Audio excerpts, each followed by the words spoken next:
Call this April 14th, 2022 meeting of the Aimats Technical Advisory Committee meeting to order. It is 2:30 p.m. Aaron, would you do the roll call, please? Of course. Shana Kilcoyne.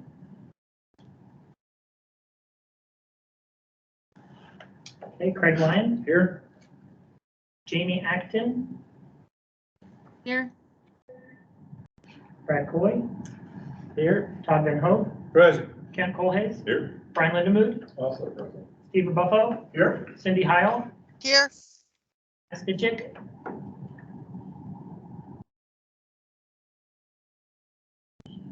Okay, Luke Boland. Here. And Shana, are you on? Yes, I'm present. Okay, thank you. We do have quorum. Okay, thank you. Would you proceed to the public involvement announcement? Of course, AMATS committee meetings are open to the public, and the public is provided an opportunity to comment at each meeting. Business items are first presented by staff or consultant. After the committee discusses the business items, the public is invited to formally comment. Each participant will have 3 minutes to speak on their topic, and we will keep track of that. A couple of housekeeping items. This may be a little long today, so bear with me. If you're joining us virtually and you're not a member of the committee, please turn off your camera when you're not speaking on an item. And if you're joining us by phone, to mute and unmute the microphone, press *6. Now, some people in the room may notice that we have an owl-like device in front of us. We are transitioning the AMATS TAC and Policy Committee meetings to video as well as audio recordings. We did get a comment from the public that it is hard to follow along the committee meetings with Teams because Christine would log in as herself and that's all people would see is just Christine's portrait, regardless of who was speaking. And so it was hard to be like, who was doing this and who was doing that. So we're gonna go ahead and try this device. And it will kind of track people as they're speaking. There's a 180 view of the committee members, all of us, so smile for the camera. It is not showing the public unless they are speaking. So we'll see how that goes. Our plan is we're going to make things a little different. When we are presenting on an item by staff or consultants, we will have the item on screen so people can see what the item is. Once staff has finished their presentation, we will take it off the screen so people can see the video. So we'll stop sharing this screen here and you'll be able to see the video. Hopefully that'll help people follow along. And lastly, to help facilitate this change of video, we are going to move back into in-person meeting for the committee members for both TAC and policy committees. So this month, the TAC and policy committee will be the last time where we will have a virtual option for now. So just a heads up on that. And just as a heads up for the members of the committees and the public, please bear with us as we're kind of doing these new things. And if you have comments on is it working? Is it not working? Please let us know and we'll adjust as needed. So that is it. Thank you. Okay, thanks. Thanks, Aaron. Matt's online. Matt Stitchick, are you there? I am. Thank you. If anybody has questions about the announcement, would now be all right to discuss it? Or? Yeah. Okay, if anybody has questions about anything that Aaron just went through.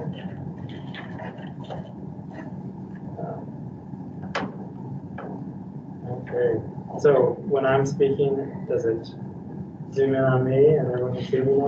Yeah, I hope. We'll see. Okay. A lot of it will have to be tested out, and when we look back at the recording of this, we'll have to see how it goes. And if a member of the committee isn't able to come in person, they can still call in, but we're really highly encouraging that everyone come in person. Correct. That's kind of the expectation. Yes. Starting the next one. Yes, that's correct. Okay. Thank you. Okay, so moving on to the agenda. Do we have a motion to approve the agenda? Move to approve. Second. Okay, moved by Mr. Van Hoek, seconded by Mr. Buffalo. Right? Is that, Actually, oh, Mr. Lindemood. Mr. it was a Lindemood. duel. I heard a few. There's a team of Lindemood and Cummings. Okay, Mr. Lindemood, we'll go with that. Are there any objections, or are there any changes? Are there any objections to approving the agenda? Okay, agenda is approved. I see there are no meeting minutes this time, so we're going to dive into the action items. Agenda item 5A, 2020 MTP Amendment 1. I'll turn it over to you, Aaron. Thank you. Okay, everyone. So for some of you, this may be a new, exciting adventure where we do an amendment to our MTP. Normally what we do is we do large-scale updates every 4 years, but we do have the option to do an amendment in between those 4-year periods to add projects, remove projects, update the fiscal constraint, kind of a variety of different topics. Before you is amendment number 1 to the 2040 MTP. And I'll kind of go through the amendment and the process and then see where we're at from there. So this amendment is adding a new project to the MTP. It is a Alaska cargo and cold storage warehouse facility on the Ted Stevens Anchorage International Airport. So this facility is a secure up to 715,000 square foot climate controlled warehouse facility at the airport. And what we're showing in the MTP is phase 1 of the current project. Now, the reason that we're showing this in the MTP is because it's in part funded with BUILD grant. So the Better Utilizing Investments to Leverage Development federal grant program that was out for a number of years. It used to be a different program before becoming BUILD, and now it's known as the RAISE grant. So it kind of goes through these iterative update process. This grant was received in 2020 by the Alaska Energy Authority, and they sent me an email February of 2022 asking to get it into the TIP and the MTP. Now, the reason we're having to move so quickly on this is the funds expire at the end of this fiscal year. So if it is not in the TIP and the MTP by September 30th of 2022, the funds go away. So we are doing our best to assist our partners in helping to secure this funding. Normally in MTP, when you're adding an amendment when you're adding a project, you have to go through a variety of other things, such as a fiscal constraint analysis update or an air quality conformity determination. Working with FHWA on this project, because of the type of project it is, it's not a highway or transit project and won't have direct impact on the network outside of the airport. It was determined it does not need an air quality conformity determination analysis as part of this MTP update. It is still subject to general conformity, which is going through NEPA and everything like that. So that's their end that they will have to deal with. Additionally, we do not have to do a modeling for this project because it doesn't impact a highway or transit facility. And our fiscal constraints pretty simple because it is funding that's outside of our assumptions that we had as part of the 2040. It's a easy update to add those in as new funding and show are we still constrained. And if you go through the amendment, which we kept relatively short and to the point, you will see that we are still fiscally constrained by the end of the 20-year horizon period on the MTP. The reason we're having to update the 2040 and not just add it in as part of the 2050 is because the 2050 won't be updated until 2024, which is beyond the time period that they need this in the MTP. So this is before you now to give you a heads up about this amendment and also to ask for your recommendation to release this for a 30-day public comment period. And that's all I had on that. Okay. Any questions or comments from the committee? Mr. Bevin? Yeah, just to clarify for me, it's a building. Yeah, Why is it got to be, I second that. go through this? One, it's funded with federal grant funding, and two, FHWA says it has to be. So Solid answer. those are our requirements, and we are doing what we can.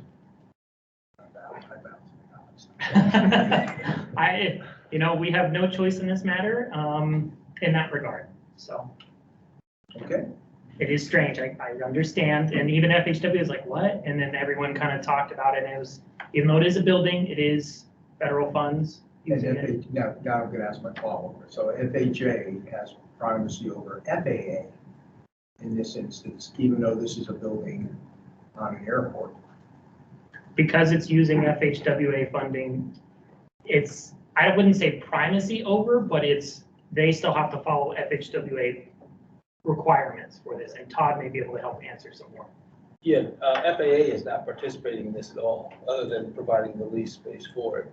Actually, Anchorage International provided the lease space, but this is all private funded, with the exception of this grant. So there's no FAA money involved. It's coming out of your. No. Well, this grant is, yes. So I managed to get an FHWA grant for a building. Does that happen a lot? If it makes you feel better, we built a port and dock and sewer, but that makes you have to wait on that.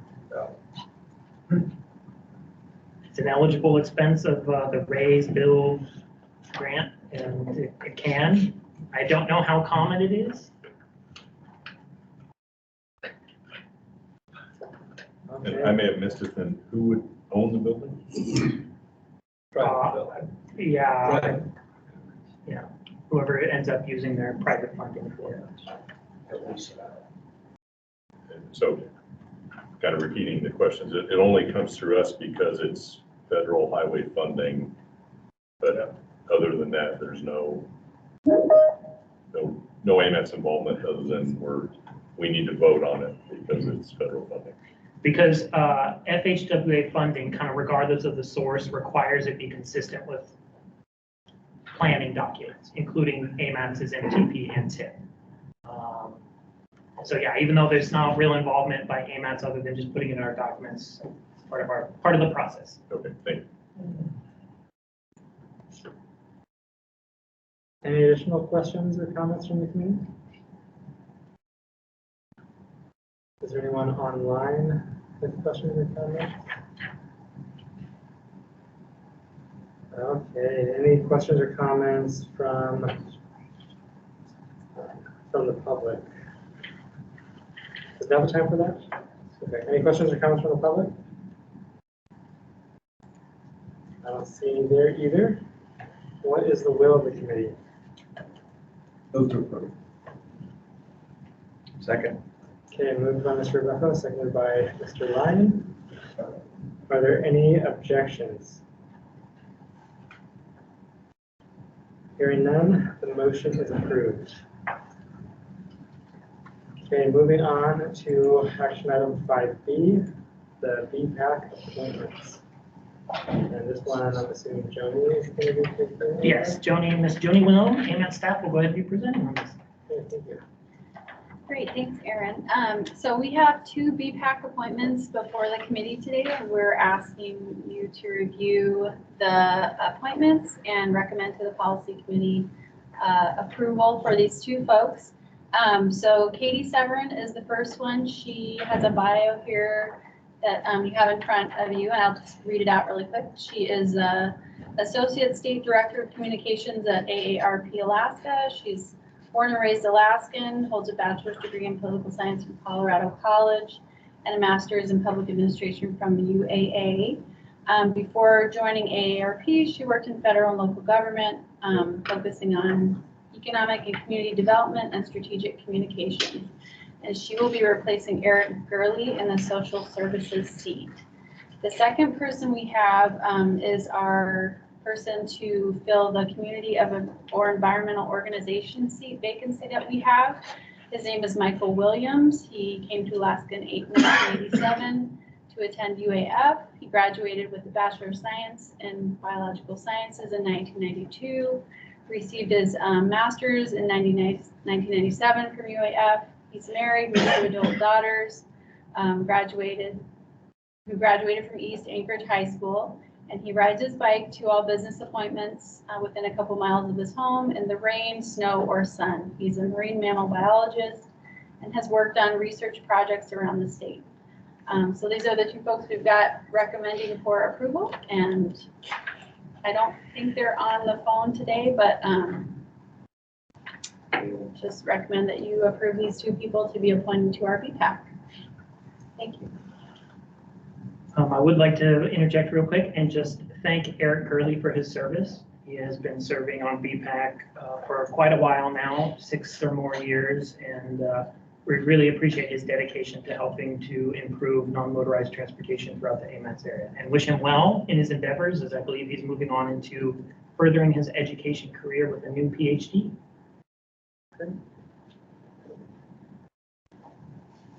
Are there any questions or comments from the community? Mr. Lyon? Just a couple thoughts. I don't know Mr. Williams, but working for NOAA, I think that's a pretty good fit for that environmental organization seat, so I think we'll be fortunate to have him there. I do know Katie Severin, but I also know that most BPACs around the country, anytime you have this sort of thing connected to a MPO, you have an overload of bike organizations because most cities have Bike Denver or Bike Des Moines or whatever. They have that, but they don't usually have a big a walking community that is organized in a group. And so I think having someone who is representing AARP is a great connection for us to get into that walking side of the house. Katie worked in the mayor's office previously and has a lot of good experience that will help us a lot. So I think this is a great appointment. I'm very, very happy to support both of those. Thanks, Greg.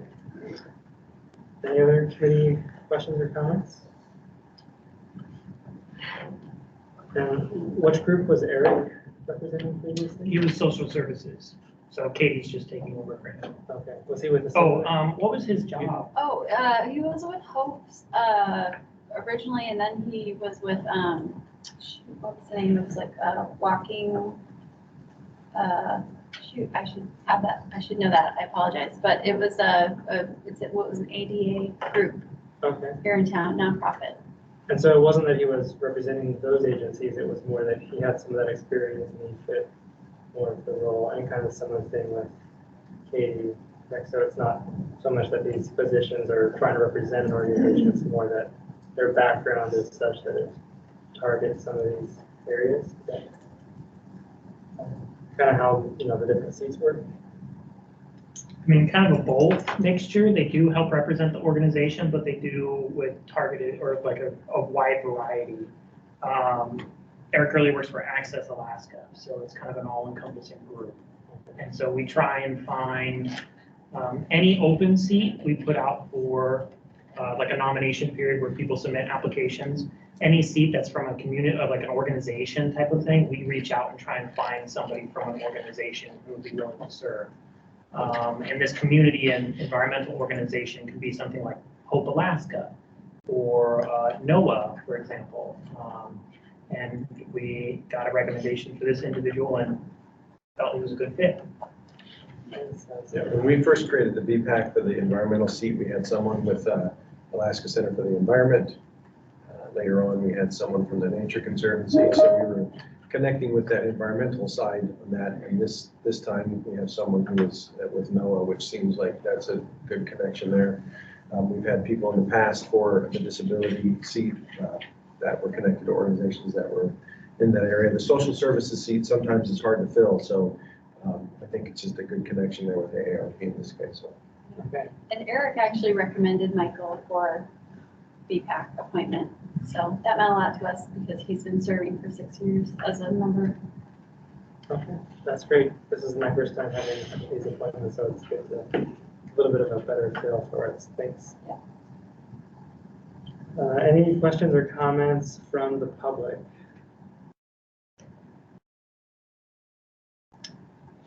Okay. What is the will of the committee? So moved.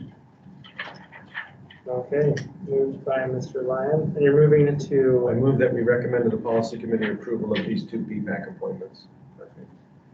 Second, this is Shana Kilcoyne. Okay. Moved by Mr. Lyon, seconded by Ms. Skillcoin.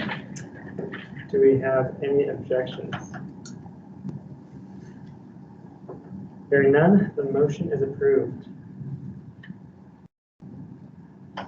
The next item, item 5C, Title 21 parking resolution. Who's going to be presented on this one? I will be doing a brief overview of this and moving on into action. So this, just as a quick refresher, Municipality of Anchorage is looking to make some changes to Title 21 parking and site access. Just really quickly, this amendment provides for area-specific lower parking requirements and streamlines approval of reductions in parking for developments. It also reforms site access requirements for driveways and pedestrian facilities. We've had a number of presentations from the Municipal Long Range Planning Group on this item. And right now what is being asked for you is a resolution supporting their change that they're working on right now to Title 21. just briefly, why this is before AMATS is this change is helping us to implement our 2040 MTP through our goals and objectives, as well as action item 35-E, or 3E-5, sorry, I got confused, where it's working with MOA planning and traffic on parking strategies that help shift to a more multimodal approach. This is exactly what this is helping to do.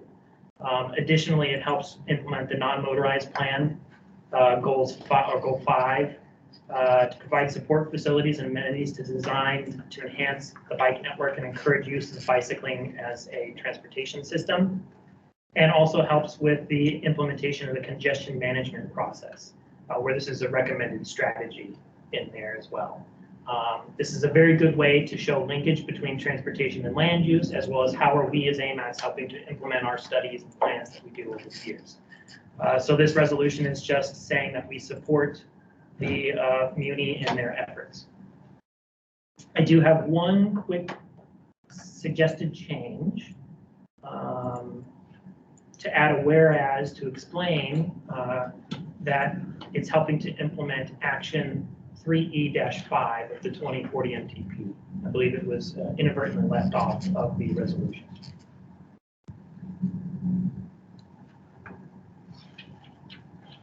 So to include that, with the person making the motion, you can say with the addition of. If you want. Yes. Yes. Otherwise, if they don't include that, then it won't include what you're. We want to include it. Sounds good. And let's see. Any questions or comments from the committee?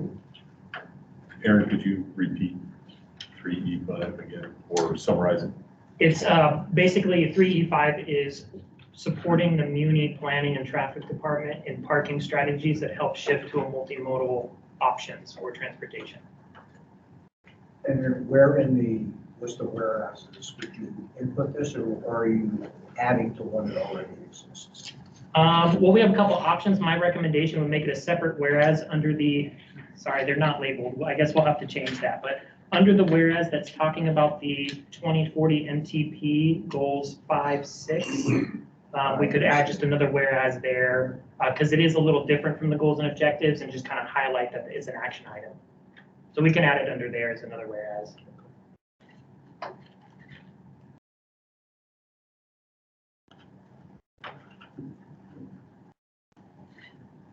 Are there any other questions or comments from the committee? So one question that I have is after the AMATS policy committee goes to them and they pass and approve it, at one point does it go before, is this going to the assembly and they're voting on it and our resolution just gets tacked onto that, or how does that kind of work? Our resolution would just go to the Muni planning department to show them that we are supporting it, and they can include that in packets if they submit it to the assembly. Our resolution's done at the point if the policy committee approves it. It doesn't need assembly approval. It's just a way to show that AMATS is supporting their efforts, and they can say, okay, we have resolutions from X community councils and AMATS, the transportation group, is supporting these efforts. Okay, perfect.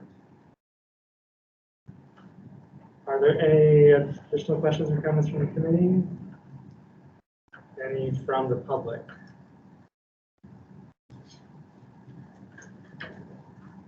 What is the will of the committee? And move to amend resolution 2022-01 to include a whereas that would state that this is consistent with and supportive of goal 5E3. 3E- action item 3E- Action item 3E-5 of the 2040 MTP. of the 2040 MTP. Thank you. Second. Okay, it's been moved by Mr. Fulhay, second by Mr. Lyon. You did a fantastic job of getting that most of the way there with a little support from Aaron. Are there any objections to approving the motion? Okay, hearing none, the motion is approved. Thank you very much. Yes, thanks. Thanks for all the work on this. Now the Oh, was that? That's just the. That was just approval. Got it. Okay. Yeah. So I guess the amendment was approved. Now on to the main motion. I was used to the main motion getting the amendment like attached to it? Yeah, I've been to too many assembly meetings. Okay, so the amendment's approved. Now onto the main motion. Do we have discussion on it, or do we just move into the? Okay, what is the will of the committee on the main motion? And move to approve AMATS Resolution 2022-01 as amended. Okay, Second. moved by Mr. Ruffo, seconded by Mr. Van Hove. Are there any objections? Hearing none, the motion is approved. Okay, now we can move on. Thank you again. I think we had almost everyone on the front here contribute to that. Way to go, team.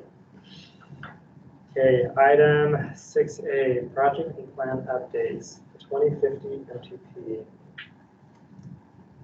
That is me. Okay, let's go through these so we can get to our presentation.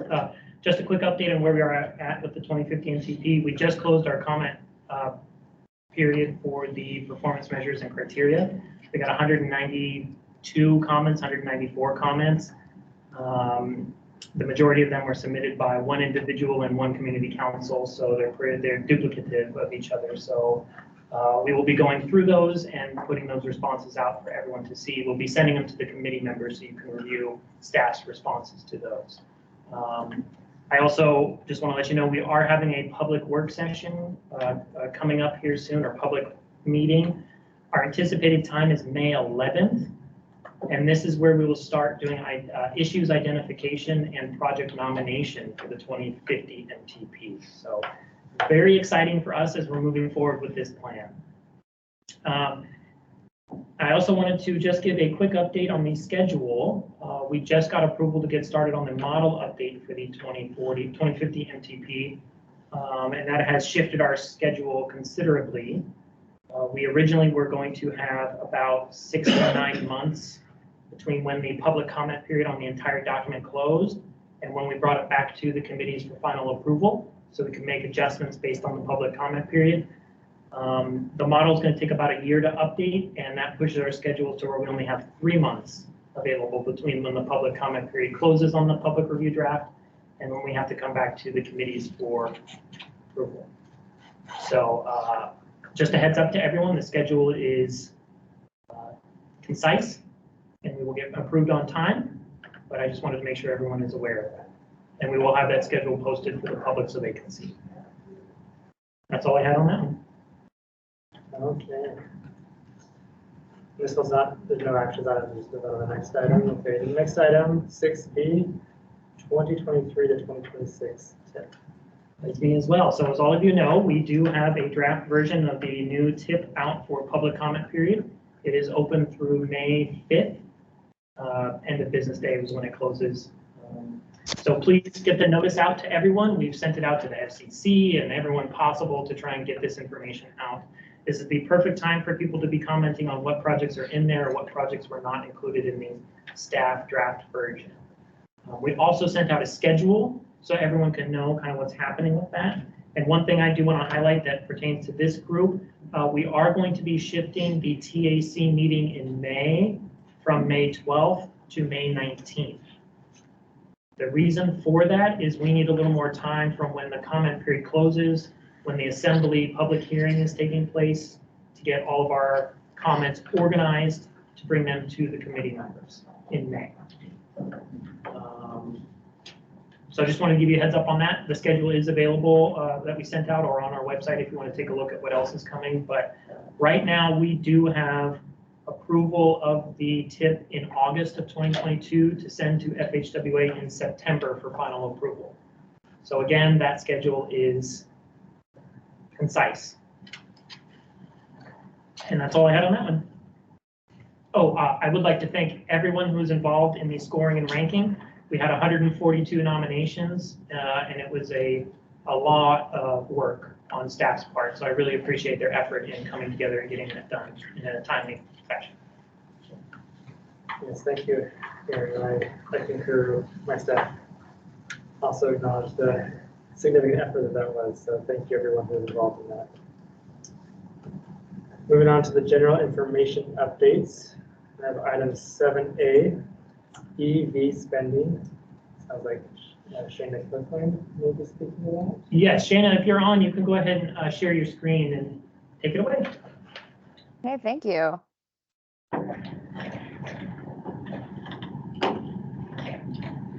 Can you see my screen? Yes. Okay, excellent. Well, great. I would like to do a better job of keeping the tech updated on EV happenings, but right now there's just a lot going on. So I thought it was an appropriate time to share some information on kind of where we're at. So today I'll talk about transportation emissions in Anchorage and in Alaska. I'll talk about the Anchorage Climate Action Plan, and I'll talk a little bit about electric vehicles in general and in Alaska while highlighting a couple of projects that we've got right now. There are two electric vehicle funding sources that I'll discuss, the Volkswagen settlement and then the Bipartisan Infrastructure, the bill law. So Sector 2 of the Anchorage Climate Action Plan is on land use and transportation, and the CAP was created through a coordinated effort with the municipality and the University of Alaska Anchorage with really great input from the community, including about 100 people on our working groups, including some of the people in this room and on the tech today. So thank you for your help. And it was adopted by the Assembly in May of 2019. So Alaska is the #1 state in the country for transportation emissions per capita due to our, large size, small population, and geographic isolation. So it's not too surprising. Some of the solutions identified in the Climate Action Plan for lowering those emissions are using less gasoline and diesel fuel. So how do we do that? Per the plan, Anchorage can accomplish this by really just shortening the distances people need to travel, and that's all about planning, reducing the number of vehicle trips, increasing non-motorized transportation and public transit, and switching to electric vehicles.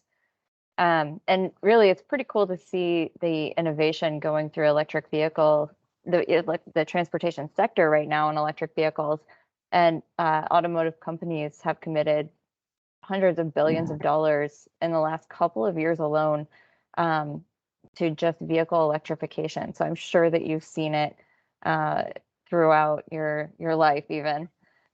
We do project to nearly 25,000 EVs on Alaska's roads by 2030. I'm working with experts to create a greenhouse gas inventory for Anchorage, and that will be for 2015 and 2020. And vehicle miles traveled, or VMT, has been some of the most difficult pieces to collect for this inventory.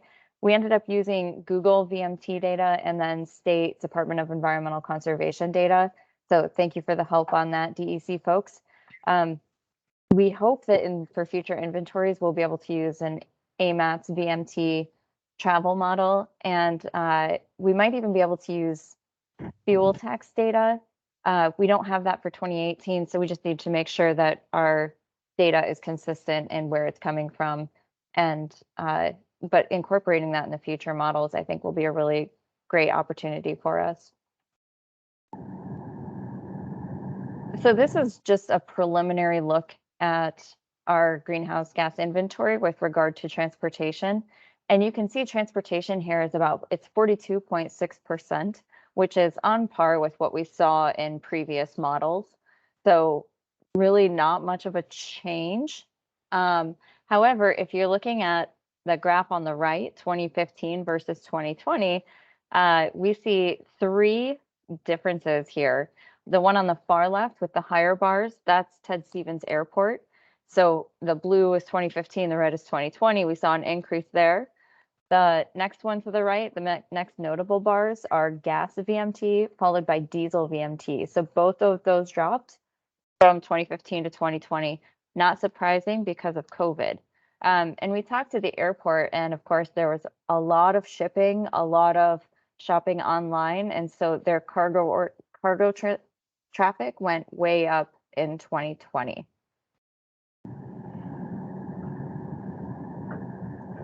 Nationally, transportation makes up the largest share of emissions with 27% in the US, and that's mostly from gas and diesel. And of course, there's emissions from electric vehicles, and I want to talk about those for a second. Those take place at the power plants, of course, where electricity is generated. And Chugach's energy is powered by natural gas, hydro, and wind. It would be a much different mix if you're powering a vehicle in Fairbanks or Juneau. It really depends on what that electrical mix is. And based on Chugach's calculations, they've estimated per their emissions factor, a 62% reduction in carbon dioxide than the average efficiency gasoline powered vehicle. So in addition, an electric vehicle doesn't emit cold start carbon monoxide or other pollutants that we see with internal combustion engines. So why EVs? The cost of savings, of course, are what most consumers are interested in. And I'm going to get into that a little bit more in just a minute. I talked a little bit about emissions reductions. And of course, that's a huge reason that people move into EVs. And then if you've been in an EV, especially a Tesla, I actually got to drive one last week for the first time. A really fun drive. Electric cars can go from 0 to really fast in no time. And I described it as like a roller coaster. It just doesn't feel like a standard vehicle. They're also super quiet and they're practically maintenance free. A lot of the new models have ranges of 300 plus miles, with the entry level really coming in at about 100 or more miles per charge. And I'll note that battery electric vehicles have a lot lower scheduled maintenance. There's just fewer parts and fewer maintenance throughout its life. The estimates that I've seen on a national level are about 6.1 cents per mile for an electric vehicle for maintenance and operations, compared to 10.1 cents per mile for an internal combustion engine.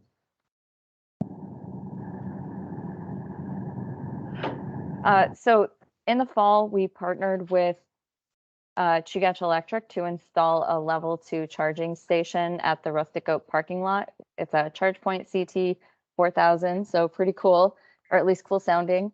And it's got 2 ports that are level 2 chargers. Why did we install it there? Well, the municipality doesn't actually have a lot of land that is next to amenities or places you would spend an hour or so. So the Rustic Goat was an option where the municipality owns the land next to the Rustic Goat, the parking lot, and people can go and have a meal. And at a level 2, so that's 220 or 240 volts, we're looking at about a 20 or 30 mile charge in an hour. So people who come sit down and eat a meal or even go for a walk on the trail would get about 20 or 30 miles. And I'll just compare that quick. A fast charger in 20 or 30 minutes can give you a full charge.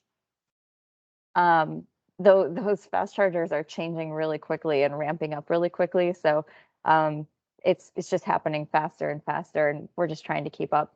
It's anywhere from 50 to 250 kilowatts for those charging stations.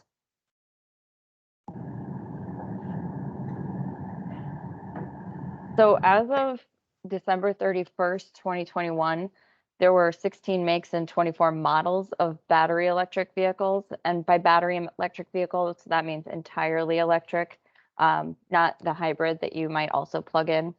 And then 37 models of the plug-in hybrid electric. So there's 61 models just on the Anchorage streets as of December. And the most common is the Tesla, which is kind of surprising to me, followed by the Chevy Bolt. So you can see we're definitely increasing, especially in the all battery electric vehicles. On the right is a chart which shows the cost of fuel for ICE's internal combustion engine versus electric. So in both charts, the yellow is an all electric vehicle at 20 cents per kilowatt hour, which is the residential rate for Chugach Electric. The green is an ICE vehicle at $3 a gallon. But of course, I threw in a $4.50 a gallon to kind of look at what we're paying right now at the pump. So that's the orange bar at $4.50 a gallon. So the 3 bars on the left are at 10,000 miles, and then the 3 bars on the right are 20,000 miles. So you can kind of see if you drive around 10,000 miles a year, the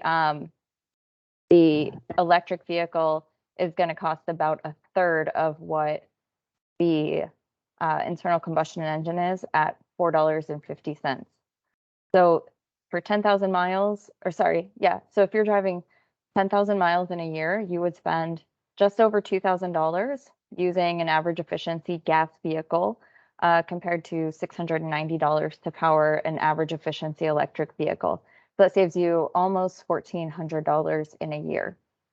And I use 21.6 miles per gallon for the gas vehicle, and I used 2.9 kilowatt.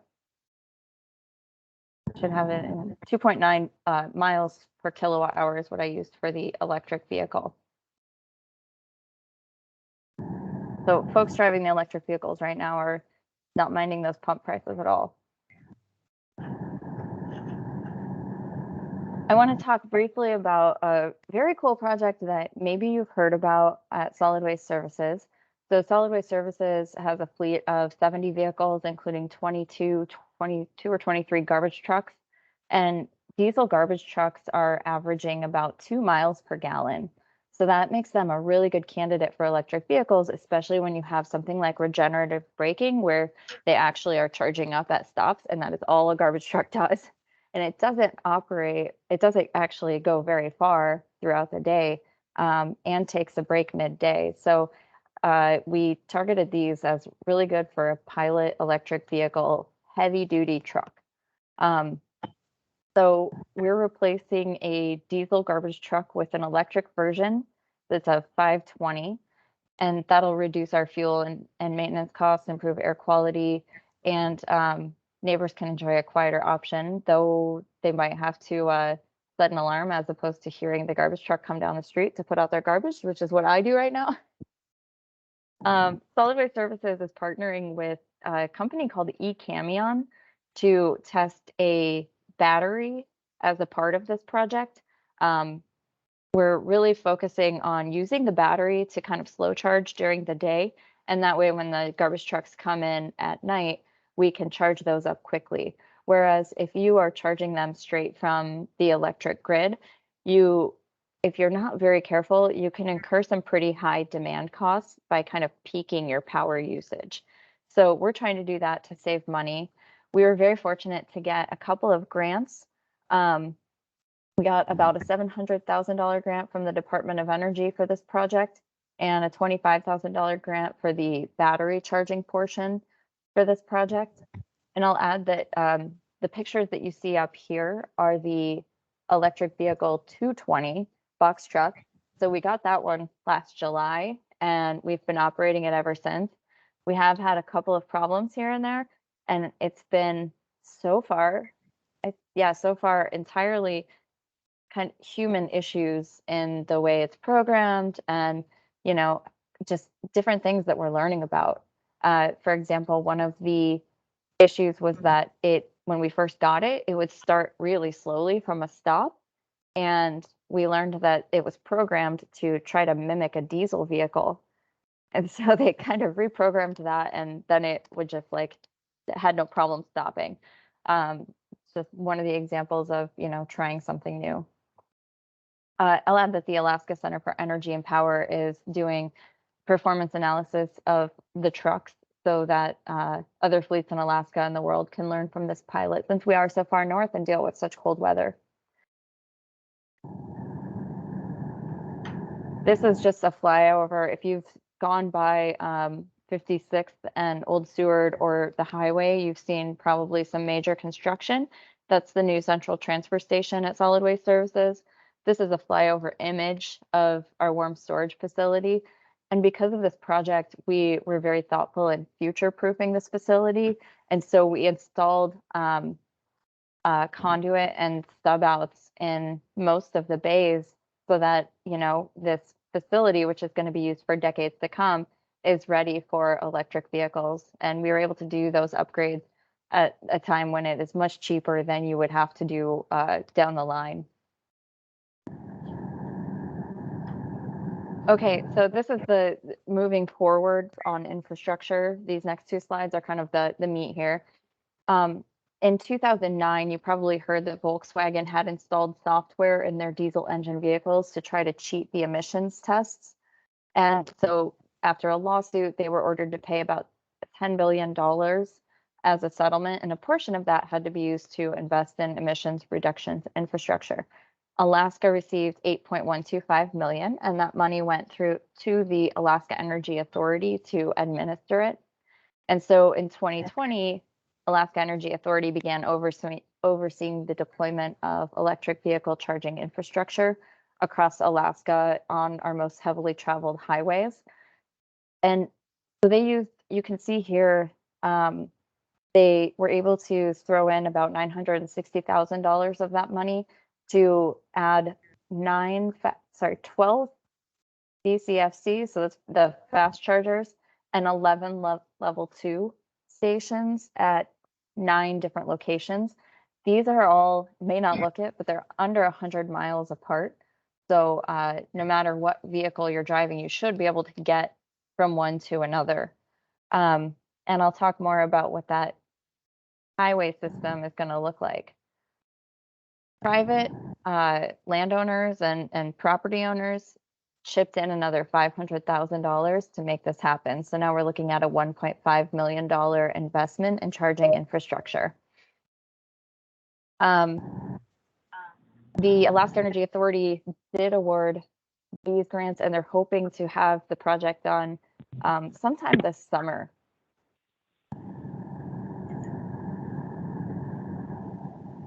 Oh, I also wanted to note that the Alaska Energy Authority, going back to this, also hosts an electric vehicle working group.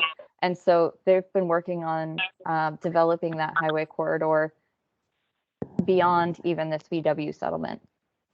And that leads us to the Bipartisan Infrastructure Law. And this is the same as the IIJA, the Infrastructure Investment and Jobs Act. They're the same thing. So Aaron talked about this just a couple of months ago, sorry. So that was passed in November of 2021, and it provides $550 billion over the fiscal years 2022 through 2026. And this is really a huge investment in all sorts of infrastructure, not just electric vehicles. So it includes things like bridges, clean water, mass transit, broadband, and electric vehicle infrastructure. But it really is kind of this once in a lifetime funding opportunity to complete our fast charging network, as well as those community-based charging installations in really rural and urban Alaska. So Alaska is going to receive over $50 million over the next 5 years for that charging infrastructure. It's going to be managed by Alaska Energy Authority, and they have to submit a statewide plan every year in order to get these funds, with the first one being due this August, so really right around the corner. The the bill, I'll call it the bill, sorry. It also appropriates $2.5 billion for competitive grants under the Charging and Fueling Infrastructure Program. And then there's several other programs that provide funding that we could be eligible for.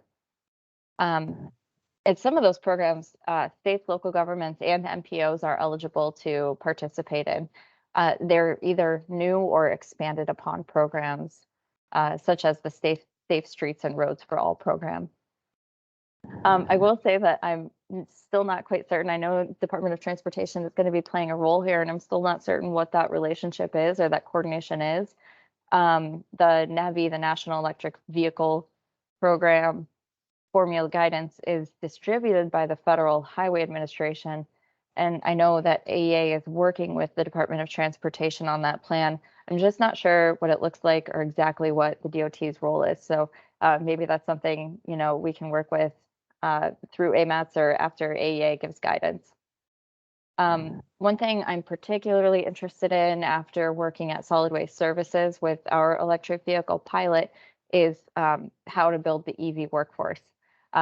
This is a nascent market in Alaska, and it's still growing and growing rapidly, but workforce is really lagging, and I've been looking for funds and programs for our garbage truck project, and I'm just not finding them. So I'll be curious about what kind of opportunities we have there. And And I think that is pretty much what I wanted to cover here. I don't want to take up too much time, but want to kind of give an update of where we're heading and what you're going to be hearing about in terms of electric vehicle infrastructure funding.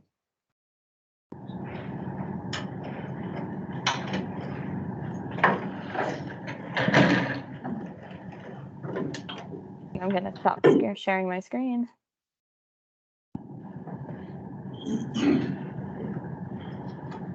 Okay, thank you, Ms. Gilcoin. Appreciate that. Do we open up for questions or just move on? Yeah. Are there any questions or thoughts for Ms. Gilcoin presentation? And this is Matt Citrick. I'm curious what's become of the city's electric transit bus. Is that still in use? And if so, how is it being charged these days? So that was a pilot program in 2018, I believe. The transit department had an electric Proterra bus for about 4 months over the winter, which is nice because you can test it in the hardest conditions. And I think, sorry, this was a while ago, so I'm gonna dig back. My recollection is that the bus basically, we're seeing that it's not quite there yet. They're not going to be able to run all day. The buses right now at the transit department are going about 18 hours a day. And so in order to do that with electric buses, you would have to do fast charging during operation. And that is a significant cost. So with the cost and technology, I think they're, working to make that work. But I think for Anchorage, we're not there. Thank you. Other questions? I had a question and a comment. Shane, this is Kent Colhay's first very good presentation, very interesting stuff. I had a question about the charging stations, like the one at the Rustic Goat and then the ones that are proposed to be installed under the grant. Are those pay for use, or are they publicly provided charging stations? How do they operate? There are some downtown that are free, so publicly provided, and I think those had grant funding. While the charging station at the Rustic Goat did have grant funding, it is a charge to pay so that the municipality can cover its costs of the install and upkeep. So I think most of them that you're going to see are going to be pay to charge. Thank you.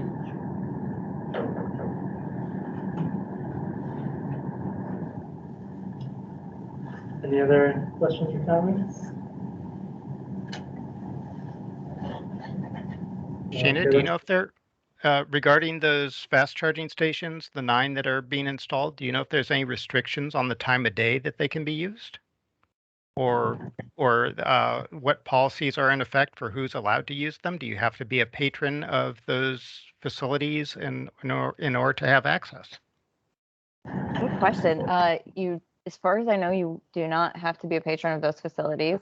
There's, I believe, no restrictions on timing. And the Regulatory Commission of Alaska just recently came out with some new rates specifically for fast charging to make sure that that's not a barrier. Because I think what Matt's getting at is if you charge maybe twice, most charging is still going to be done at home, like 90+% probably still will be done at home. But when those times when you're on the road, you need to charge. If you have, for instance, a couple of people charging on a fast charger within a month, your cost is extremely high. And so until we get to a spot where we have more electric vehicles who are charging regularly, it's a prohibitive cost to pay that demand fee. And so the RCA just approved a rate that I think will be supportive. I'm still kind of curious to see how it will work out. Did that answer all of your questions? So those 9 stations to be installed on the map is shown. Those are also pay per charge, and you say it's not restricted access. As far as I know, so most of them haven't been installed yet. They will be this season. As far as I know, none of them will be free. I can't imagine them being free. Right. And there's no restriction on time. or patronage. Thank you. Okay, let's call for questions. We do have a question from the public. Okay. So I'll just read it out for you, Shana. If questions are permitted, what is either AMATS or the MOA doing to calculate the combined rate of EV changeover and VMT reduction needed to reduce emissions 80% by 2050? A really good question. We're hoping to track it through these greenhouse gas inventories. And then AMATS is working on the VMT model, and that will allow us to more closely track that. So we'll be able to tell how that transition is going and how quickly we're getting there. And I want to emphasize that, you know, we're still talking about emissions of the electrical system. So as the electrical system gets more efficient, we're going to see reductions in carbon emissions through that transition. Thank you.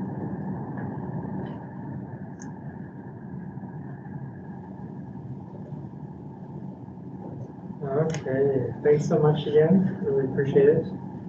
And we'll move on to the next item.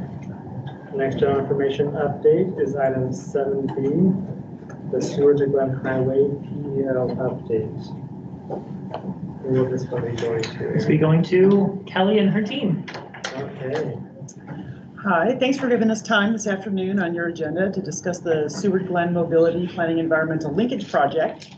My name is Kelly Summers. I'm the project manager with the State of Alaska Department of Transportation and Public Facilities. And this project is a joint venture between the state DOT and our partners at AMATS. We're here this afternoon at the request of Aaron Young and Ellen to give you an update on what's been going on with the project since we last presented to you guys in October.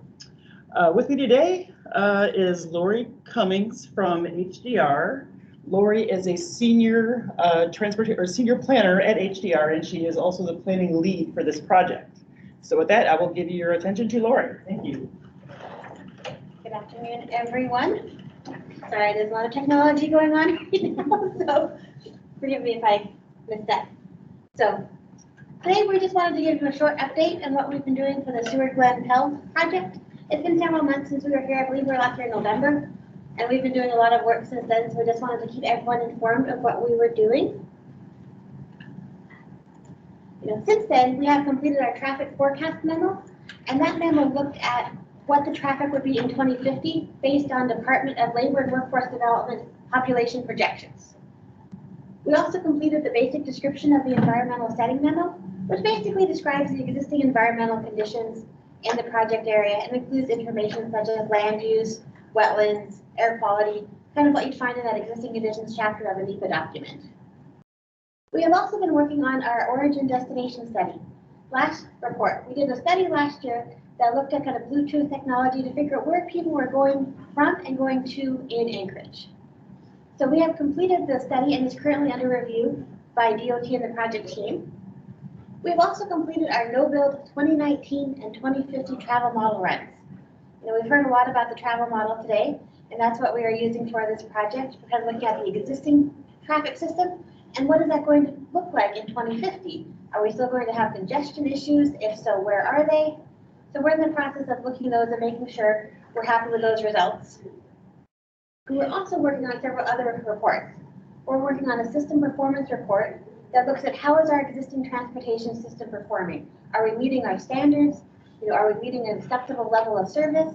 Do we have an acceptable lane width?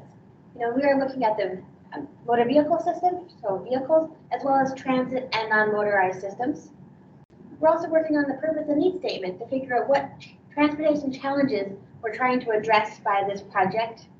And we're also working on our screening criteria so that when we identify alternatives, we know what criteria we are going to use to evaluate and screen the various alternatives. We have also conducted a lot of public outreach in the last couple of months. We held a virtual public meeting. We held an online open house. We went to 5 different community groups. We held 2 listening posts. We performed a lot of email communication. There was a lot of communication out to various interest groups. So, and as part of that, we asked for feedback on the project. And we got over 400 comments from members of the public about the project.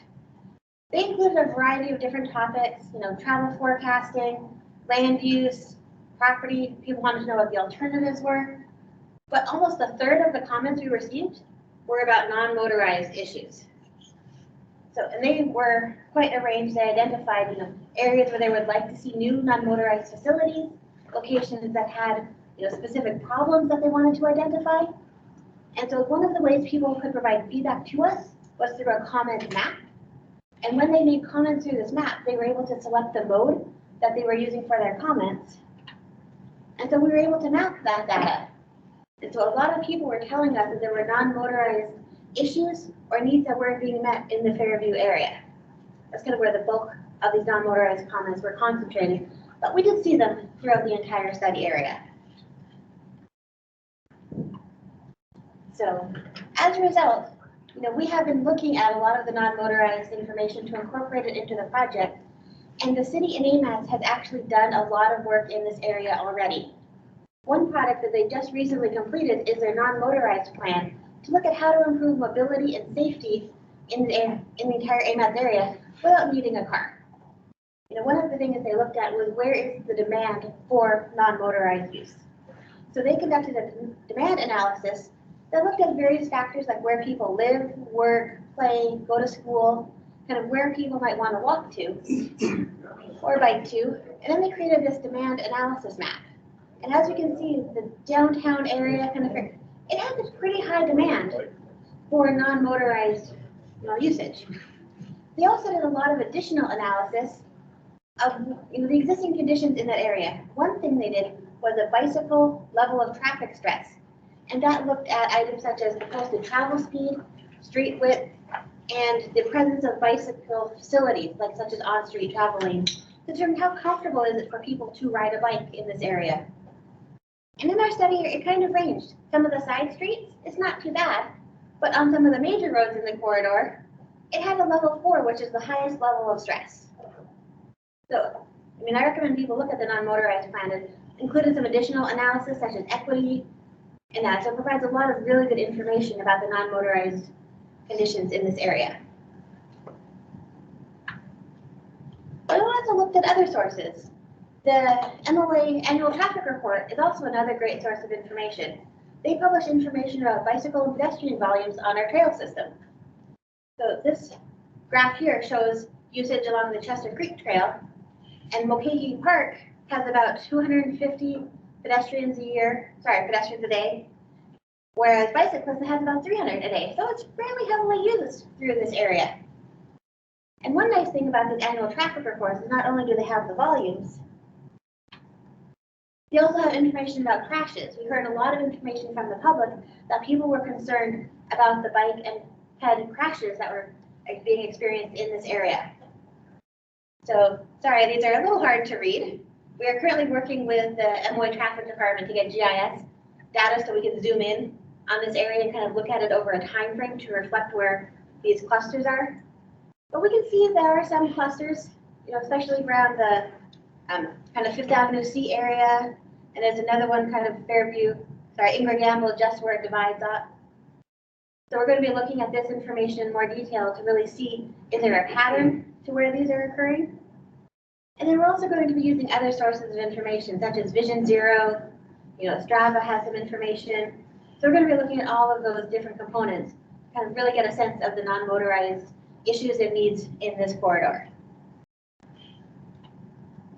Okay, so just a quick schedule update.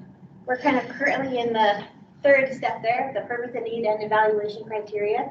So we're working on the draft purpose and need statement, the evaluation criteria, and we're intending to have a public meeting coming up pretty soon. We're still finalizing the date and location, so we can't quite share those details yet, but we will share them with you shortly once they've all been finalized. And then we're happy to answer any questions you might have.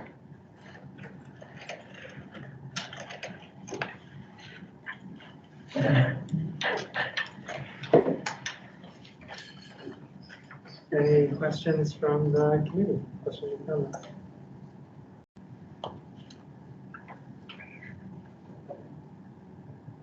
Okay, any questions or comments from the public? Do you see me on This is Matt Stichik. I was hoping we could back up to the slide on the pedestrian and bicycle crash maps. And I was curious if we will have access to these slides after the meeting. We can make them available, I'm sure, but these particular maps are in the 2020 annual traffic report, which is available on the MOA Traffic Department website. Yep. So, Okay. Let's That's see. my group, and I'm can- online, so I can't see the crash maps on the screen at this point. But I noticed there was quite a cluster of pedestrian crashes along Minnesota Drive. And I was curious what intersection that was. Looks like Minnesota, and it's south of Benson, Northern Lights Benson, and north of Walden. Respects Bernard, and I'd be happy to talk with you offline, Matt. Okay. You can want that my team's put together, and there's also a really neat online tool that you can build explore as well if you want to look anywhere in the MOA in Anchorage that will give you details, and you can go at it, or you can let me know and we can help you out if you have any questions. Very good. I'll let somebody else. No problem. Good question. Okay, other questions or comments? I'll just have to add in that I think it's great you've done so much public outreach, and I know that this is one that the Assembly has been tracking really closely, and there's lots of interest, and so thank you for all the work that you're doing. our pleasure. Thank you. Okay. Looks like the next item is committee comments. The floor is now open for any comments from the committee. Any committee member have an update for us? I have a couple things. Okay, go for it. We, as you know, we had, since I moved up to director, we had the AMATS coordinator position open, and Aaron has been acting in that position since December.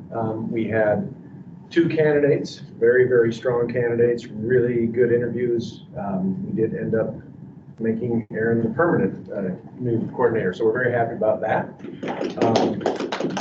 There you go. Thank you. It's official.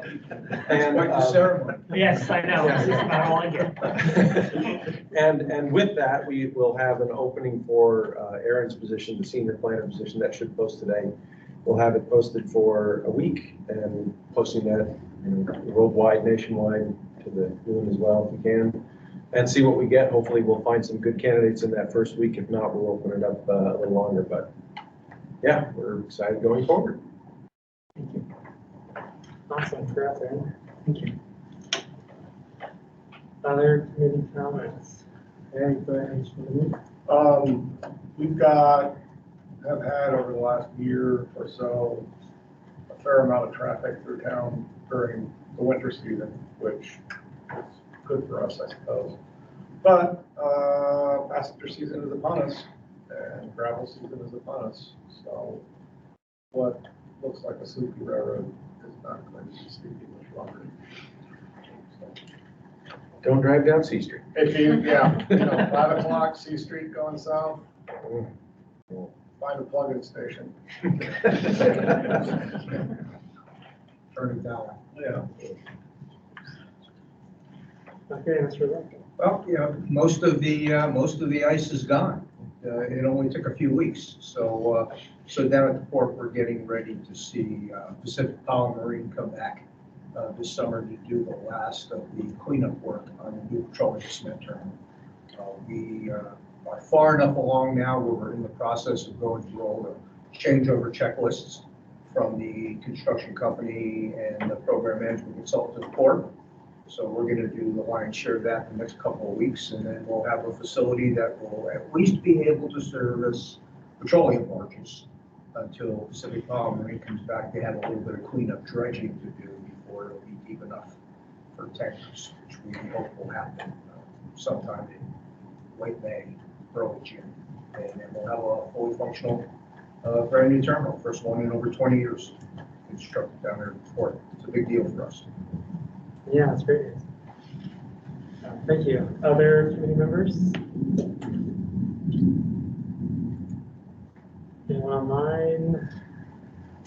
Okay, one thing from traffic is that with breakup being upon us, we have weight restrictions currently in place on many of our roads. You might have seen the signs go up, and the commercial shippers and others are aware. And the intent is to try to limit oversized loads, heavy loads on our roads to reduce wear and tear, especially as this season of breakup is happening. We have monitors that look at the sub-base conditions. And so that's something that we do every year for a few weeks in this critical time period to try to limit damage and preserve the life of our roads. So that's going on right now. You might have seen some of those signs up. And I think that goes through into May typically.